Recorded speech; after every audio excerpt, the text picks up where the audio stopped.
Hello, and welcome to a video. My name is Ian. Hope you're doing well today. This is Ian the Reader. Welcome to my channel, where we talk about books, allegedly. Let's get back to it, shall we? Welcome to the new series, Books I Want to Talk About. Today we'll be talking about 3 books that I've read over the past few months. One of them was one of my last reads of 2022 that I have yet to really talk about on here. And the other 2 are books that I have read so far in 2023. I have yet to have a full-on 5-star this year, which is disappointing, but it is what it is. But anyway, without further ado, let's jump into talking about those books. So first book I want to talk to you guys about is The Shadow of the Wind by Carlos Ruiz Zafón. If you watched my Best Books of 2022 video, you'll know that this was at the top, tied basically with Pillars of the Earth. I think maybe I enjoyed this one a little bit more, but I could just talk about this book all day. Shadow of the Wind, it's one of those books that as I opened it, I read like the first 10-15 pages or so. And I read this as a book club pick for my family's book club. We read 1 book a quarter together. And I texted my family, the members that were reading the book, after having read like 10-15 pages, and I said, I can already tell this is going to be a new favorite. And I was right. Whether that's because I know my tastes or the first 10 to 15 pages were just that impressive, who can say? But The Shadow of the Wind is stunning. I will say it is a bit slower paced. And you really have to just commit to the story that the author's trying to tell. But the story, it's so layered. That's what I love about this. The setting is so vivid and mysterious and whimsical. It's historical fiction with like magical realism, but it's just so well crafted. It feels like you're reading this fantasy book, even though it's set in a real place and a real time. Like, it just feels so fantastical. And just the prose is incredible. The fact that this is a translated work blows my mind, because it's just so beautiful. It's hard for me to imagine this having been written for any other language other than the one that I read it in, because it's a beautiful work. But the thing is that I loved about this book, I love how layered the story is, because it's your main story, which is following a character named Daniel Sempere, who goes to this library of forgotten books, or something like that. I think that's what it's called. And his dad takes him to there, and he picks one book that's basically just his book from this library, and it's supposed to have some like attachment to him. And then the book is called The Shadow of the Wind, and he reads it, but then after having read it and fallen in love with it, he finds out that the author's other works and the other copies of this book have all been burned. All of them. Someone is going around burning all of these books. And there's this mystery that goes on from there as to why and who and what's going on. But in addition to that, there's like the history of this book that is a mystery, and of the author and everything else. And there's so many parallels between Daniel's story and the story of The Shadow of the Wind. And it was just, it was mind-blowing to watch unfurl. And I loved this book so dearly. There are sequels to this book. I don't know if I want to read them, because I enjoyed this so much on its own that I feel like risking the integrity of my experience with this book is something I don't necessarily want to do. But I love The Shadow of the Wind. If you want a book that is just steeped in historical vibrancy, and whimsical characters, and mystery, and intrigue, and romance, like, not like smut kind of romance, but like, it just feels like a romantic book. Like, the story is romantic. Not just like the characters and their relationships, but the world is romantic. Please pick up The Shadow of the Wind. Cannot praise this book enough. It is one of my favorite books of all time. I adore it. Read The Shadow of the Wind, you guys. Read it. Love it. Next book I want to talk about is a book that I read in January or February. I cannot remember, but it is a self-published horror book, and I had a blast with it, you guys. That book is called Head Like a Hole by Andrew Van Wey. So I found this book on Amazon when I was just perusing the Amazon book catalog, and the cover immediately caught my attention. It's stunning. It is. It's not for everybody. Like, if you look at this and you're like, I don't think I want to read that, you're probably right, you don't. But if you look at this cover and you're like, whoa, that looks good, this is exactly what you're going to find in this book. This cover is not at all misleading.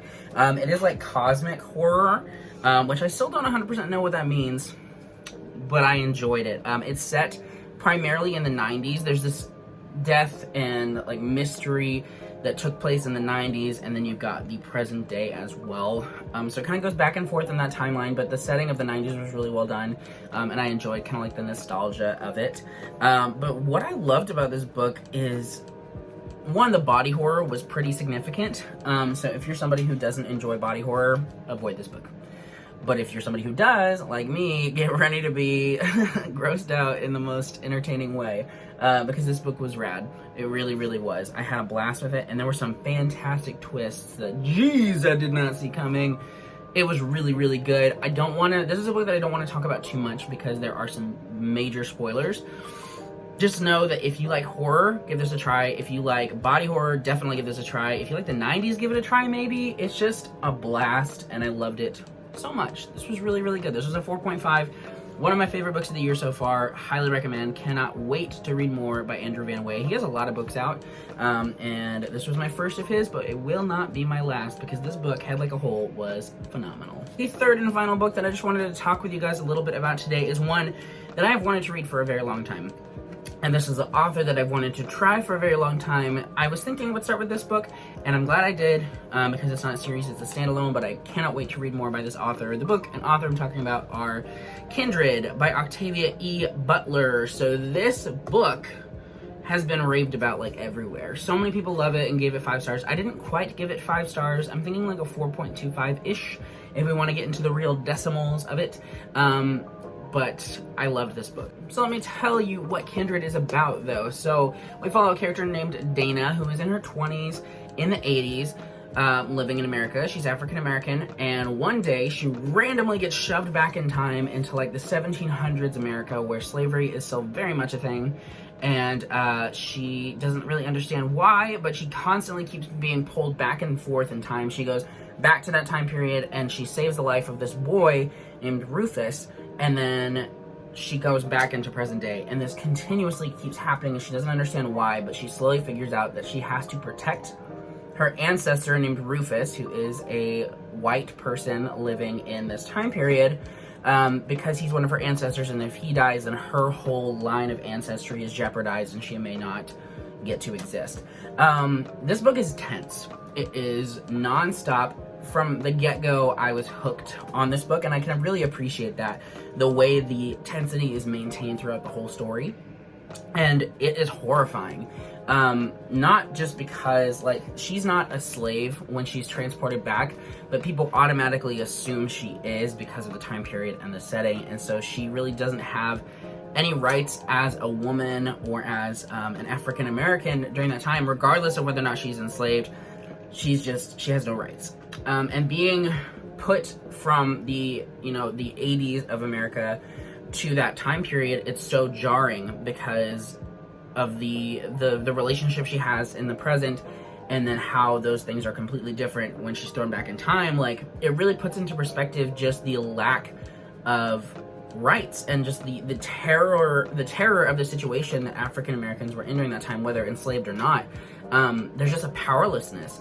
And I think that this book, because of the way that it is told and the story itself, does a really good job of, paralleling and juxtaposing those two situations of African Americans in more modern America versus, the antebellum South that is portrayed in this book.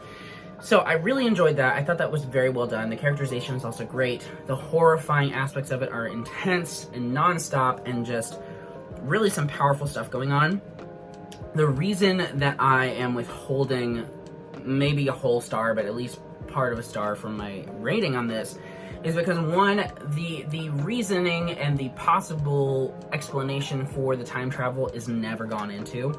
You don't really understand how it's happening or really why, because obviously she's in present day now, so was it never jeopardized and now it's for some reason being jeopardized? Like, the logistics of it just aren't ever gone into. And then on top of that, I found the ending to be a bit unsatisfactory. It felt like it kind of ended abruptly, and there were just some aspects to it that fell a little bit flat for me. But this is still an incredible book that I feel everyone should read. If for no other reason, then it is truly eye-opening to the terror and powerlessness of the situation that so many people found themselves in history. And I really enjoyed the book overall, even though there are some aspects of it that I wish had been delved into a little bit more deeply or had gone a little bit differently. Kindred by Octavia E. Butler is still an incredible work of literature. I cannot wait to read more of her books. I have Parable of the Sower, the first book in her Talents trilogy or series. I don't know how many books are in that series. But that's probably where I'm gonna go next, because that's the only one I have, and I've also heard really good things about it. But Octavia E. Butler, I cannot wait to read all of her books. Fantastic. But that is all for this video. Thank you so much for watching. Let me know if you have read any of these and if you enjoyed them, or if you want to read any of these. The only one that is like a long time, like all-time favorite is The Shadow of the Wind, but both of these books are fantastic and I loved them so much. And they are some of my favorite books of the year so far, and I definitely want to read more books by all of these authors. But let me know if you're interested in those. Let me know if you enjoyed this video. Thank you guys so much for watching and for sticking around with me. I will see you next time. Bye.